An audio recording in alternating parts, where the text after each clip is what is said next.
Assalamualaikum warahmatullahi wabarakatuh. Sekarang saatnya membahas TO UTBK dengan kode 940 bagian bahasa Indonesia ya. Nah, karena porsi bahasa Indonesia banyak, jadi yang akan kita pelajari hari ini itu hanya bagian PBM. Nah, sebelumnya perkenalkan nama kakak Kak Yaya. Baik, sebelum mulai membahas PBM, mari bersama kita mengucap basmalah. Bismillahirrahmanirrahim. Oke, langsung aja ya. PBM itu kan dimulai dari nomor 16 ya, 16 sampai 30 nomor. Nah, jadi karena keterbatasan waktu, jadi tidak semuanya akan dibahas ya. Jadi sisa waktu yang ada aja kita manfaatkan. Nah, pertama nomor 16 ini itu kan pertanyaannya tentang hal yang tidak diungkapkan pada teks di atas adalah, nah berarti kalian harus teliti, baca dan pahami paragrafnya, lalu bisa diidentifikasi melalui opsi jawaban masing-masing. Seperti kalau kita perhatikan. Nah, di sini yang opsi A itu ada dibahas di paragraf pertama. Ya, ini yang sudah kakak beri garis bawah. Itu yang wawasan kebangsaan merupakan, nah berarti kan itu adalah pengertian dari wawasan kebangsaan. Kemudian yang opsi B, tujuan wawasan kebangsaan itu sudah juga dibahas di paragraf kedua. Ya, di kalimat pertama. Wawasan kebangsaan memiliki beberapa tujuan. Nah, jadi kan intinya sama saja tentang tujuan wawasan kebangsaan. Selanjutnya opsi C, C dan E itu ada dan sesuai dengan paragraf ketiga. Yang C, aspek-aspek wawasan kebangsaan itu dibahas di kalimat 1, mencakup dua aspek, yakni aspek moral dan aspek intelektual. Sedangkan waktu tercetusnya wawasan kebangsaan itu dibahas juga di paragraf 3 pada wawasan kebangsaan Indonesia yang titik-titik Sumpah Pemuda tanggal 28 Oktober 1928. Nah, jadi berkaitan dengan waktu ya. Jadi waktu wawasan kebangsaan Indonesia itu ya saat terjadi Sumpah Pemuda gitu. Maka dari itu nomor 16 jawabannya adalah yang D. Nilai-nilai wawasan kebangsaan. Oke, berikutnya 17. Nah, ini pertanyaannya tentang kata baku atau tidak baku. Nah, di nomor 17 ini yang ditanya adalah kata yang tidak baku. Kalau diperhatikan ya, kita lihat kalimat 2. Sementara itu, ketahanan bangsa adalah kondisi dinamis bangsa yang berisi ketangguhan, keuletan, dan kehandalan yang dibangun agar mampu menghadapi tantangan dari dalam dan luar negeri. Nah, di situ di kalimat 2 ada kata yang tidak baku, yaitu kehandalan. Ya. Jadi kehandalan ini tidak baku. Baku di sini kan maksudnya tidak sesuai standarisasi yang sudah ditentukan. Seperti itu. Nah, kalau kalian lihat di KBBI, andal itu yang baku. Nah, terus kalau kita ketik handal, nanti tidak akan keluar. Kalau kalian mengetiknya andal, baru deh. Lalu ada keterangannya. Bentuk tidak baku titik 2 handal. Nah, jadi otomatis ketika kata dasar handal atau handal mendapat awalan ke an jadi kehandalan, itu menjadi kata yang tidak baku.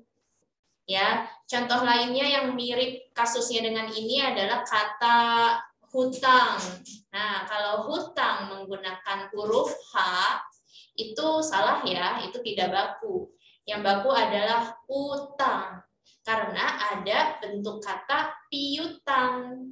piutang, utang piutang, bukan pihutang, ya. Oke. Kalau kata baku tidak baku ini memang harus menghafal, ya, karena kan juga ini harus sesuai dengan KBBI. Saat ujian kan nggak mungkin buka KBBI. Baik, kita lanjutkan. 18. 18 ini yang ditanya adalah kata yang tepat untuk mengisi bagian rumpang pada kalimat 7. Nah, kalau misalnya pertanyaan seputar kata atau penggunaan kata atau bisa juga disebut istilah diksi, itu memang ada beberapa hal yang perlu kalian perhatikan. Yang pertama adalah struktur kalimatnya. Apakah kalimat tersebut strukturnya sudah lengkap, ada subjek atau ada subjek dan predikatnya atau belum? Nah, kan syarat kalimat itu memiliki atau ada pola subjek dan predikat. Lalu yang kedua, konteks kalimat. Yang perlu kalian perhatikan. Konteks kalimat ini kan maksudnya keberadaan kalimat, apakah bentuk dan kohesinya, kohesi dan koherensi padu atau tidak. Jadi padu bentuk dan padu isinya atau tidak. Nah, itu maksudnya konteks. Konteks juga berarti berkaitan dengan makna. Ya. Oke. Nah, di sini di kalimat ini kan kalimat 7, kalau dianalisis struktur kalimatnya, ini sudah ada subjek dan predikat. Subjeknya adalah wawasan kebangsaan Indonesia yang titik-titik Sumpah Pemuda tanggal 28 Oktober 1928 ini. Nah, jadi subjeknya itu panjang dari wawasan sampai kata tunjuk ini. Lalu ada predikatnya yaitu mencakup. Nah, predikatnya cuma satu kata ya, mencakup. Predikat itu predikat yang jenisnya aktif transitif karena berawalan me. Biasanya kalau aktif transitif memang ciri-cirinya berawalan me. Arti dari aktif transitif adalah membutuhkan kehadiran objek. Dengan kata lain, kata berikutnya dua aspek itu adalah objek. Gitu ya. Nah, yakni sampai intelektual itu kan penjelasan dari dua aspek, berarti keterangan. Jadi, kalau dilihat dari struktur, pola kalimatnya sudah lengkap, struktur kalimatnya sudah lengkap. Nah, lalu di situ berarti berkaitan dengan konteks, ya. Nah, kalau begitu kita lihat imbuhan pada opsi jawaban, karena kan yang A ada tercetuskan, berarti kan mendapat imbuhan terkan. Nah, kalau akhiran kan itu biasanya bermakna benefaktif. Benefaktif itu maksudnya melakukan pekerjaan untuk orang lain. Dan kalau kalian cek di KBBI, tercetuskan itu tidak ada di dalam KBBI. Karena tidak bisa diterima, tidak berterima bentuknya, ya. Jadi nggak mungkin kita pilih yang ada tercetuskan. Maka yang A dan B itu pasti salah, ya. Nah, sisa antara C, D, E. Nah, kalau bedanya kan yang C ada preposisi pada, lalu kalau yang D preposisi di, terus yang E di juga. Oke, kalau di itu kan preposisi yang biasanya digunakan untuk menyatakan lokasi atau tempat. Nah, sementara di konteks kalimat yang pertama, kalimat 7 ini, itu kan kata selanjutnya setelah bagian rumpang itu Sumpah Pemuda tanggal 28 Oktober 1928. Otomatis itu bukanlah lokasi, ya kan, atau tempat. Jadi ya pasti salah kalau ada preposisi di. Nah, berarti jawabannya itu jelas yang C, pada. Lagi pula kalau kita lihat ya di KBBI, tercetus itu artinya terlahir. Namun di situ kan ada tulisan ki. Ki itu maksudnya adalah kiasan. Ya, jadi supaya kalimatnya itu bernilai rasa gitu, berkonotasi, ada kiasannya. Nah, lalu juga kalau misalnya tercetus diganti terlahir juga masih padu kan ya. Wawasan kebangsaan Indonesia yang terlahir pada Sumpah Pemuda. Nah, itu kan masih padu, nyambung dengan isi atau ide kalimatnya. Seperti itu. Jadi jawabannya C. Lanjut. Nomor 19. 19 pertanyaannya kalimat 5 ya. Kalimat kelima pada teks di atas itu tidak efektif. Penyebab ketidakefektifannya adalah, nah memang ini materi kalimat efektif atau tidak efektif ini sering ditanya di soal UTBK. Selalu muncul dan memang tergolong yang sulit.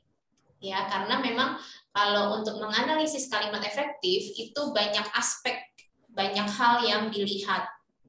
Nah, jadi ada beberapa syarat kalimat efektif. Pertama, kelengkapan struktur. Jadi maksudnya tuh satu kalimat ini harus ada subjek dan predikat. Dan di kalimat ini benar sudah ada subjek dan predikat. Polanya seperti ini ya. Tujuan lainnya ini adalah subjek. Gitu ya. Tujuan lainnya lagi, maksudnya sampai lagi, itu subjek.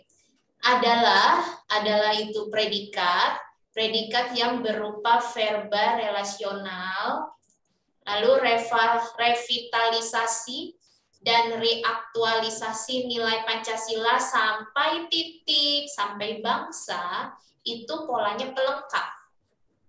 Ya, jadi pelengkapnya banyak, panjang, kata-katanya banyak. Nah, kalau begitu, bisa nih kita analisis dengan ciri atau syarat kalimat efektif yang lain gitu, unsur yang lain, yaitu kesejajaran. Nah, makanya di sini kakak beri warna yang berbeda tuh pada syarat kalimat efektif yang keempat. Kesejajaran penggunaan jenis dan bentuk kata. Jadi maksudnya sejajar itu adalah penggunaan kata atau satuan bahasa lainnya itu yang sama jika mereka berada pada fungsi kalimat yang sama pula gitu. Nah, tadi kan di pelengkap banyak banget ya kata-katanya nih, dari revitalisasi dan reaktualisasi nilai Pancasila, serta serta secara khusus meredam berkembangnya penonjolan primordialisme yang sempit, kesukuan, kedaerahan, dan mencegah disintegrasi bangsa. Nah, di situ kan berarti pelengkap semua tuh. Lalu, biasanya kalau kesejajaran ini, itu yang kalian analisis adalah yang banyak tanda komanya, atau yang berupa perincian. Ya, di situ kan yang perinciannya itu yang penonjolan primordialisme yang sempit, kesukuan, kedaerahan, dan mencegah disintegrasi bangsa. Itu kan banyak ya komanya karena kan rincian. Nah, tinggal kalian perhatikan jenis katanya dari kata-kata tersebut apakah sama atau berbeda. Ingat tadi syarat kesejajaran adalah kesamaan gitu ya. Jadi itu bentuk kata dan jenis katanya itu sama. Yang paling utama adalah jenis kata yang sama. Kalau bentuk kata itu maksudnya imbuhan. Ya, jadi imbuhannya berbeda asalkan jenis katanya sama, berarti masih bisa disebut sejajar. Yang dimaksud jenis kata itu adalah kata kerja, kata benda, kata sifat, dan lain-lain, gitu ya. Nah, penonjolan primordialisme yang sempit, ini kan frasa atau kelompok kata. Intinya pada kata penonjolan. Penonjolan jenis katanya kata benda atau nomina. Gitu ya, dan memang imbuhannya pean, gitu kan. Lalu rincian yang kedua setelah koma setelah sempit adalah kesukuan. Nah, kesukuan ini jenis katanya kata benda, ya. Lalu bentuk katanya dia mendapat imbuhan ke-an, berbeda dengan penonjolan yang mendapat imbuhan pe-an. Nah, tapi kan tadi kakak bilang ya, kalau kesejajaran itu yang utama kalian lihat adalah jenis kata, bukan bentuk kata. Berarti simpulannya, jenis katanya sama tetapi imbuhan atau bentuk katanya berbeda, itu masih bisa memenuhi syarat kesejajaran. Seperti itu ya. Oke, lalu kita lihat juga di rincian berikutnya, di kata berikutnya, yaitu kedaerahan. Sama kan dengan kesukuan, imbuhannya sama, jenis katanya juga sama, sama-sama nomina atau kata benda. Dan mencegah, nah ini beda sendiri kan nih, mencegah disintegrasi bangsa. Mencegah jenis katanya adalah verba atau kata kerja. Berarti kan jenis katanya beda dong, tidak konsisten, tidak sama seperti penonjolan, kesukuan, kedaerahan. Nah, jadi salah pada kata mencegah. Nah, seharusnya kata mencegah itu diganti dengan pencegahan supaya sama jenis katanya, yaitu nomina dengan kata penonjolan, kesukuan, dan kedaerahan. Gitu. Ya, makanya jawabannya yang C deh. Kalau untuk ketidakhematan, ini kata-kata yang di kalimat 5 hemat kok, walaupun memang panjang. Ya, tapi kan tidak ada yang bersinonim, lalu tidak menggunakan penjamakan kata yang sudah jamak, tidak pleonasme, jadi memang sudah hemat. Lalu kelogisan ide, kelogisan maksudnya masuk akal ya, kalimatnya bisa diterima akal. Jadi yang bermasalah adalah kesejajaran. Kalimat ini tidak sejajar. Baik, selanjutnya 20. 20 ini kalian diminta untuk memperhatikan kata yang dicetak tebal. Apakah perlu diperbaiki atau tidak? Nah, yang ditebalkan di nomor 20 adalah banyak mengkonsumsi. Oke. Banyak mengkonsumsi itu udah pasti salah. Ya, jadi harus diperbaiki. Nggak mungkin jawabannya yang A. Ya. Nah, seharusnya bagaimana? Nah, seharusnya mengonsumsi. Kalau kalian lihat di KBBI, mengonsumsi di situ tulisannya tanpa K. Ya, lalu dikasih tahu bentuk tidak baku dengan K. Nah, jadi kan otomatis salah ya kalau mengkonsumsi. Karena mengkonsumsi itu mengalami proses peluluhan. Nah, di sini teorinya adalah imbuhan me jika bertemu dengan konsonan P, T, K, S akan memunculkan variasi imbuhan menjadi mem, men, meng, menye, ada ny-nya. Nah, karena mengkonsumsi kan dari huruf K, lalu huruf keduanya kan vokal ya, O, jadi mengalami peluluhan menjadi meng, seperti itu. Contoh lainnya kayak misalnya dari P, peroleh. Kalau memperoleh enggak deh, memperoleh mah kata dasarnya oleh. Jadi kalau memperoleh itu tetap ada P-nya ya, memperoleh karena kata dasarnya itu oleh bukan peroleh. Yang tepat tuh misalnya memukul, kan kata dasarnya pukul, lalu huruf keduanya itu O, U maksud kakak, U, jadi luluh deh. Nah, yang tidak luluh itu kalau huruf keduanya konsonan, misalnya proses, memproses. Nah, P-nya tetap muncul, karena huruf keduanya R, bukan huruf vokal, gitu ya. Berikutnya, nomor 21. 21 yang ditebalkan adalah kata mengandung. Oke. Nah, tadi Kakak sudah menyinggung kalau pertanyaan seputar diksi atau pilihan kata, salah satunya kalian perlu melihat struktur kalimat. Jadi kalian analisis subjek dan predikat pada kalimatnya. Ini kan masih satu kalimat ya, yang kata nomor 21 itu masih satu kalimat dengan kata yang ada di nomor 20. Oke, kita analisis. Kalau dianalisis polanya ya, atau struktur kalimatnya, ahli kesehatan itu subjek, menyarankan predikat, agar para penderita osteoporosis banyak mengonsumsi sari kedelai karena dalam sari kedelai mengandung kalsium yang baik untuk mencegah terjadinya osteoporosis. Nah, dari kata agar sampai dengan titik osteoporosis titik itu berpola keterangan. Ya. Berarti kan panjang ya keterangannya di situ karena memang ada konjungsi subordinatif agar.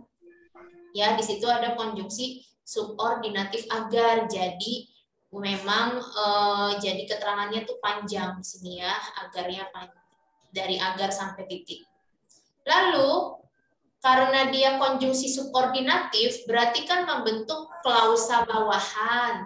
Klausa bawahan itu maksudnya subjek predikat yang ada di bawah, ya, yang sebagai anak kalimat. Karena kan biasanya kalau kalimat majemuk itu ada dua klausa kan. Yang pertama klausa inti atau disebut induk kalimat, dan yang kedua klausa bawahan atau yang disebut anak kalimat. Nah, agar di situ menciri-ciri anak kalimat ya, ciri-ciri dari klausa bawahan. Berarti kan para penderita osteoporosis itu subjek anak kalimat. Banyak mengonsumsi predikat anak kalimat. Sari kedelai objek, tetapi objek anak kalimat karena tadi dia posisinya di bawah fungsi atau pola keterangan. Nah, lalu ada konjungsi subordinatif lagi, yaitu karena. Berarti kan dia membentuk anak kalimat lagi kan, atau klausa bawahan. Jadi, perlu kita analisis subjek predikatnya lagi. Dalam sari kedelai, karena dalam di situ ada preposisi, ya, kata depan dalam, jadi itu keterangan. Dalam sari kedelai itu keterangan. Mengandung itu predikat, tapi predikat anak kalimat ya, sama seperti dalam sari kedelai, keterangannya keterangan anak kalimat. Kalsium yang baik untuk mencegah terjadinya osteoporosis itu objek. Nah, jadi polanya tuh baru keterangan, predikat, objek. Ini keterangan predikat objek bawahan ya, atau perluasan, atau disebut juga anak kalimat. Nah, berarti kan klausa ini nih belum ada subjeknya nih, sedangkan yang tadi dua klausa yang sebelumnya sudah ada subjeknya. Maka mengandung di situ salah berarti. Ya, perlu diperbaiki. Karena kita harus menghadirkan subjek. Nah, maka dari itu perbaikannya adalah ganti imbuhannya menjadi terkandung. Terkandung itu kan dia pasif ya, kata kerja pasif. Berarti kalau kata kerja pasif itu kata berikutnya antara pelengkap atau subjek. Nah, untuk konteks kalimat ini, setelah predikat pasif terkandung, kata selanjutnya kalsium yang baik itu subjek. Itu baru D. Yang benar itu adalah D. Nah, itu ya, ini udah kakak kasih penjelasannya juga bahwa karena itu konjungsi subordinatif, penanda anak kalimat dalam kalimat kompleks yang membentuk klausa bawahan. Oke, mudah-mudahan paham ya. Lanjut.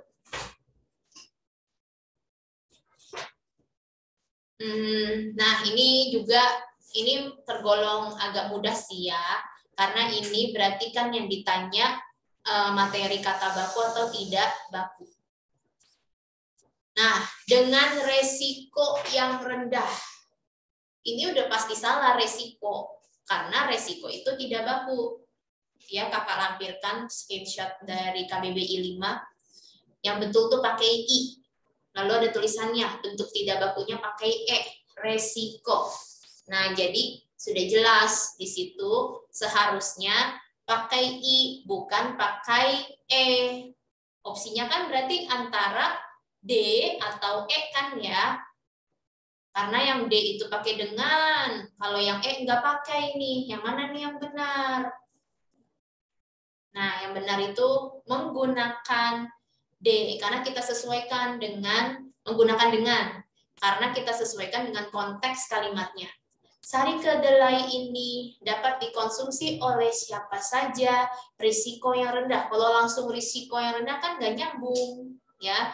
Jadi memang perlu preposisi dengan.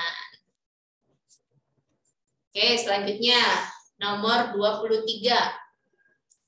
Kalimat yang tepat untuk mengakhiri paragraf di atas adalah, nah ini kan pertanyaannya seputar melanjutkan paragraf. Itu ada beberapa memang yang perlu kalian perhatikan.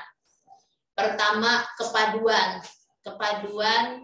Kepaduannya ada dua nih, baik kepaduan bentuk atau kohesi, maupun kepaduan ide antar kalimat atau koherensi.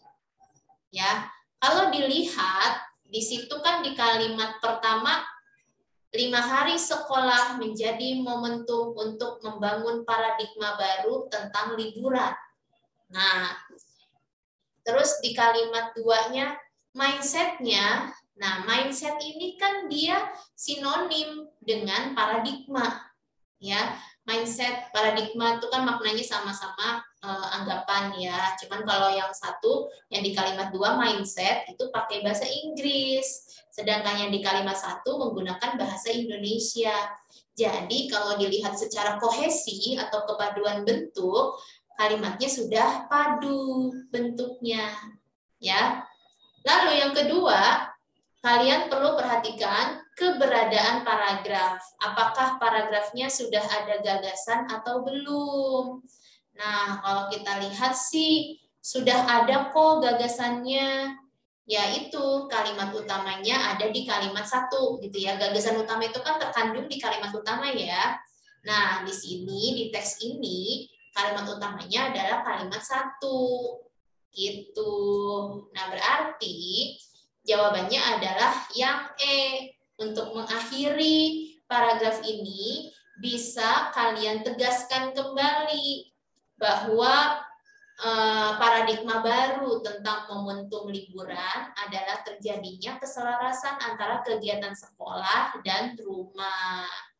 Gitu. Karena memang di kalimat-kalimat lainnya membahas tentang itu. Ya. Jadi yang E deh yang sesuai. Ini kayaknya nomor terakhir ya, karena kan sebenarnya tadi kakak waktunya dimulai 14.30, tapi karena pembelajaran sebelumnya cukup banyak ngambil waktu ya, 30 menit, jadi terpaksa deh bahasa Indonesianya cuma 30 menit juga. Oke, ini nomor terakhir. Penggunaan konjungsi yang salah terdapat pada kalimat. Nah, di sini kalau kita perhatikan kalimat 2. Kalimat 2 itu konjungsinya tidak ada. Ya. Jadi di kalimat 2 itu tidak ada konjungsi. Jangan kalian pilih berarti ya. Lalu kalimat ketiga. Kalimat ketiga konjungsinya ada dan. Dan doang, nggak ada yang lain. Kalau pada, bagi itu bukan konjungsi, melainkan preposisi atau kata depan. Penggunaan konjungsi dan di kalimat 3 juga sudah tepat ya, tidak ada masalah. Jadi bukan B juga jawabannya. Berikutnya kalimat 4. Kalimat 4 di situ konjungsinya ada jika, dan, untuk. Nah, jadi ada 3 ya. konjungsinya yaitu jika dan untuk. Nah, tapi kalau kita lihat nih, ada permasalahan nggak ya di penggunaan konjungsi-konjungsi tersebut? Nah, ada, yaitu konjungsi jika. Karena tadi kita perlu perhatikan apa? Struktur kalimat kan, kalau pertanyaan seputar penggunaan kata, konjungsi itu kan juga kata hubung, ya. Jadi kalian perlu analisis, perlu perhatikan struktur kalimatnya. Jika pembelajaran fokus pada akademik dan peningkatan keterampilan, ini kan keterangan, liburannya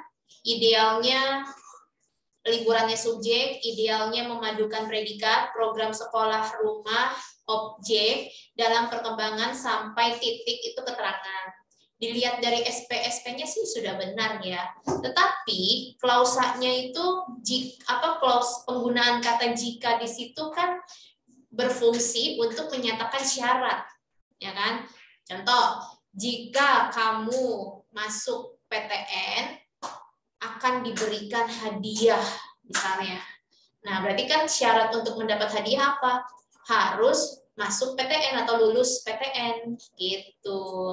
Nah, jadi jika di situ klausa yang bermakna syarat. Sedangkan di klausa berikutnya yaitu liburan idealnya memadukan program sekolah rumah, itu menyatakan hubungan pertentangan. Nah, coba dibandingkan kalau kata jikanya dihapus. Pembelajaran berfokus pada akademik dan peningkatan keterampilan, gitu kan?